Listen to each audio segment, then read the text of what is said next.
पाकिस्तान की कहानी अपने बच्चों को जो है आपने जरूर सुनानी है। We are different from the Hindus in every possible aspect of life. Our religion is different. Our customs are different. Our traditions are different. Our thoughts are different. Our ambitions are different. That was the foundation of the two nation theory that was laid there. इंसानियत की तारीख में सिर्फ दो रियासतें हैं जो कलमे की बुनियाद पर बनी हैं। पहली रियासत तो आज तक दायमो कायम है, जो दूसरी बनी वो हमने अपनी गलतियों से 1971 में आधी तोड़ दी।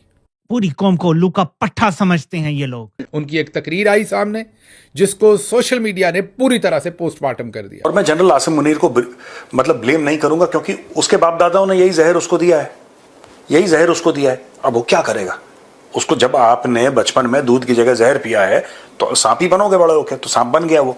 आप हिस्ट्री थोड़ा सा अगर जाने, ठीक है, तो सबसे पुराना जो मजहब है शायद ये हिंदुइज्म ही सबसे पुराना मजहब है। ये महज इत्तेफाक नहीं है कि आपकी तकरीर रिलीज हुई तो उसके बाद यालाबारी हुई, इतने बड़े बड़े औले पड़े हैं, पूरी तबाही निकल गई है इस्लामाबाद की, कुछ छोड़ा नहीं, गाड़ियां टूट गई, सब कुछ। इस्लामाबाद के अंदर बहुत भरपूर किस्म की तबाही हुई है। जनरल शर्म हया कर। आपको क्या समझ आई उस किताब से कि किस तरफ हम जा रहे हैं? और जितने ये इंजीनियर्स और जितने आईटी एक्सपर्ट्स और बाकी लोग निकलते हैं पढ़े लिखे भारत से, उतने हम जिहादी बनाते हैं। हिंदुइज्म से दुनिया को डर नहीं लग रहा, कह रहे पीस प्रमोटिंग धर्म है, पीस प्रमोटिंग धर्म है, कन्वर्जन नहीं है। मेरा कल्चर अरब वर्ल्ड से तो नहीं मिलता, मेरा कल्चर तो इंडिया से मिलता है ना। सर, हम दूसरे नंबर पर हैं टेररिज्म में दुनिया में। बर्किनो फासो के बाद, मैं अगर नाम उसका मुल्क का गलत नहीं ले रहा तो हम दूसरे नंबर पर हैं सर। तो पहली बात तो ये कि मैं ये कहना चाहूंगी कि सर पाकिस्तान की हिस्ट्री अगर पढ़ानी है तो मेरा ख्याल है कि तमाम स्कूल, कॉलेजेस और यूनिवर्सिटी में हमीदुर रहमान कमीशन रिपोर्ट जो कि छुपाई गई थी। जय हिंद दोस्तों, स्वागत है एक और वीडियो में। दोस्तों, पाकिस्तान के सेना प्रमुख जनरल आसिम मुनीर ने एक बार फिर भारत और हिंदू धर्म को लेकर जहर उगला है। उन्होंने प्रवासी पाकिस्तानियों को संबोधित करते हुए एक सेना प्रमुख से अलग किसी मौलाना की तरह तकरीर की है। उनके भाषण का लब्बो-लुआब इस्लाम, कलमा, मक्का, मदीना रहे। यही कारण है कि पूरे पाकिस्तान में जनरल मुनीर को मुल्ला जनरल भी कहा जाता है। इस्लामाबाद में पहले ओवरसीज पाकिस्तानी सम्मेलन में जमकर धार्मिक तकरीरें की। इस सम्मेलन में प्रधानमंत्री शहबाज शरीफ समेत पाकिस्तान के सभी बड़े नेता मौजूद थे। जनरल मुनीर ने कहा, पाकिस्तान की कहानी अपने बच्चों को आपको जरूर सुनानी है ताकि वो पाकिस्तान की कहानी न भूले। हमारे पूर्वजों ने सोचा कि हम जीवन के हर संभव क्षेत्र में हिंदुओं से अलग हैं। हमारा धर्म अलग है, हमारे रीति रिवाज अलग हैं, हमारी संस्कृति अलग है, हमारी सोच अलग है, हमारी महत्वाकांक्षाएं अलग है। यह टू नेशन थ्योरी सिद्धांत की नींव थी जिसे डाला गया था। हम दो देश हैं, हम एक देश नहीं है। इस देश के लिए हमारे पूर्वजों ने बलिदान दिया है। उन्होंने इस देश को बनाने के लिए बहुत ज्यादा त्याग किया है। हम जानते हैं कि इसकी रक्षा कैसे करनी है। जनरल मुनीर ने यह भी कहा, आज तक इंसानियत की तारीख में सिर्फ दो रियासतें हैं जो कलमे की बुनियाद पर बनी हैं। पहली जो थी वह है रियासत तैयबा, क्योंकि तैयबा को हमारे नबी ने नाम दिया था। कुरान में उसका नाम है यसरब, आज उसको मदीना कहा जाता है। और दूसरी रियासत जो है वो उसके 1300 साल के बाद अल्लाह ने आपका पाकिस्तान बनाया है जो कलमे के बुनियाद के ऊपर है। और मैं जनरल आसिम मुनीर को मतलब ब्लेम नहीं करूंगा, क्योंकि उसके बाप दादाओं ने यही जहर उसको दिया है, यही जहर उसको दिया है। अब वो क्या करेगा? उसको जब आपने बचपन में दूध की जगह जहर पिया है तो सांप ही बनोगे बड़े होके, तो सांप बन गया वो। लेकिन जो भारत में जो so called quote unquote liberal तबका है, अभी द ग्रेट एक्ट्रेस और a very famous actress, not a great actress but a famous actress, Sushmita Sen said कि भाई हम क्यों नहीं, वो फवादी है ना, फवाद खान, उसके साथ हम क्यों नहीं फिल्में बना सकते हैं? हम पाकिस्तानी आर्टिस्ट को क्यों नहीं कर सकते? सरहदें कुछ नहीं होती हम आर्टिस्ट हैं। एक तो मुझे आर्टिस्ट इतने बड़े फ्रॉड लगते हैं, इतने बड़े चोर लगते हैं, इतने घटिया लगते हैं, खासतौर से इंडियन आर्टिस्ट्स। मैं इंडियन आर्टिस्ट की बात कर रहा हूं, खासतौर से बॉलीवुड है, मुझे इतने घटिया लगते हैं जो कहते हैं कि नहीं, आर्ट का कोई बॉर्डर नहीं होता। ये दिमाग से पैदल लोग हैं। वहां पे उनका army chief, who is undoubtedly the most powerful man in Pakistan, वो कह रहा है हमारा हिंदुओं से कोई लेना देना ही नहीं है यार, हमारा कोई लेना देना है ही नहीं। हम culturally, religiously, eating habits, wearing habits, thought process, psychology, civilisationally हम हिंदुओं से बिल्कुल अलग हैं, इसलिए हमने पाकिस्तान बनाया। अच्छा, ये मेरी शिकायत जो है ना प्रोड्यूसर, मेरी शिकायत किससे है? मेरी शिकायत आर्मी चीफ से नहीं है पाकिस्तान के।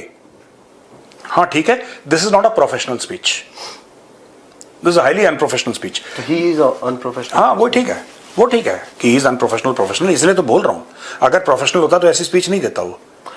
अगर प्रोफेशनल होता तो वो ओवरसीज पाकिस्तानी कन्वेंशन में स्पीच देने के लिए ऐसे क्यों जाता? हमारे एनआरआईज आते हैं, हाँ, उनको एड्रेस करने के लिए कौन जाता है? देखो सुनो, ये फिर आप पाकिस्तान की जड़ें सड़ी हुई हैं. पाकिस्तान का जो बाप है वो तो आर्मी चीफ, वो माई बाप है, वो उनका खुदा है, उसी के सामने सजदा करते हैं. Can you imagine the army chief of a country addressing overseas Pakistanis? It is unimaginable. Pakistan के आर्मी चीफ जो ये बता रहे थे कि अपने बच्चों को आप जो है पाकिस्तान की हिस्टोरी जरूर सुनाएं, पाकिस्तान की हिस्ट्री जरूर पढ़ाएं.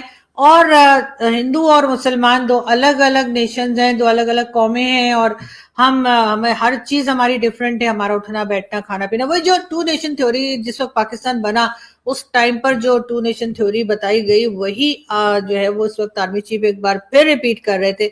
उनका कहना यह था कि जी पाकिस्तान में जो लोग हैं वो अपनी जो नेक्स्ट जनरेशन है या अपने बच्चों को जो है पाकिस्तान की हिस्ट्री जरूर पढ़ाएं. तो पहली बात तो ये कि मैं ये कहना चाहूंगी कि सर पाकिस्तान की हिस्ट्री अगर पढ़ानी है तो मेरा ख्याल है कि तमाम स्कूल, कॉलेजेस और यूनिवर्सिटी में हमुदुर रहमान कमीशन रिपोर्ट जो कि छुपाई गई थी 1971 की, जो एक रिपोर्ट बताई जाती है और बड़ी मुश्किलों से कहीं से लोगों को कुछ उसका पढ़ने को मिल गया, उसको जी आप टेक्स्ट बुक्स के अंदर लिखवाइए और लोगों को पता लगे, स्टूडेंट्स को, कि पाकिस्तान की हिस्ट्री क्या है. हमने 4 जंगें भारत के साथ लड़ी कश्मीर के ऊपर, और कश्मीर करते करते हमारा हाल ये हो गया कि हमारे पास जो है ना खाने को है ना पीने को है, और हम बार बार IMF के दर पर हैं. जिस भारत की हम दुहाइयां देते हैं वहां से हर साल जो है आप देखते हैं कि कितने ही IT एक्सपर्ट्स निकलते हैं, कितने ही इंजीनियर्स निकलते हैं, और जितने ये इंजीनियर्स और जितने IT एक्सपर्ट्स और बाकी लोग निकलते हैं पढ़े लिखे भारत से, उतने हम जिहादी बनाते हैं.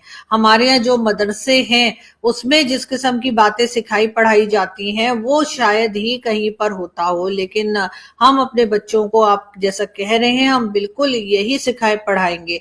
तो बिल्कुल आप सही बात कर रहे हैं कि हिंदू और यानी कि जो हिंदू कम्युनिटी है और हम मुसलमान हैं जी, बिल्कुल अल्हम्दुलिल्लाह मुसलमान हैं, और इसी वजह से हम जो है आज पाकिस्तान बनाकर अलग हुए हैं, मान लिया.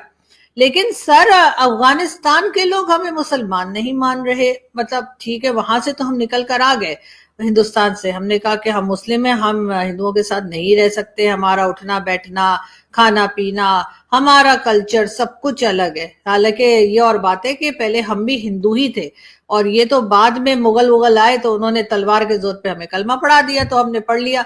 लेकिन सर हम मुसलमान थे तो हम कंट्री बनाकर अलग हो गए, वो बात भी मेरी समझ में आ गई. लेकिन ये अफगानिस्तान का सर क्या करें? अफगानिस्तान वाले तो मान ही नहीं रहे कि हम मुसलमान हैं. वो कहते हैं कि नहीं, उनकी तरह का शरिया जो है वो जब तक यहाँ नहीं आता वो तो हमें मुसलमान मानने को तैयार नहीं है. हर दूसरे दिन आप देखते हैं कि वहां से अटैक्स चल रहे हैं, यहाँ से भी अटैक हो रहा है, अफगानिस्तान के लोग भी अटैक कर रहे हैं. TTP, तहरीके तालिबान पाकिस्तान, जिसका नाम आपने फितना उल खारिज रख दिया है, तो सर वो अटैक करते जा रहे हैं. आखिर वो हमें मुसलमान मानने को तैयार क्यों नहीं है?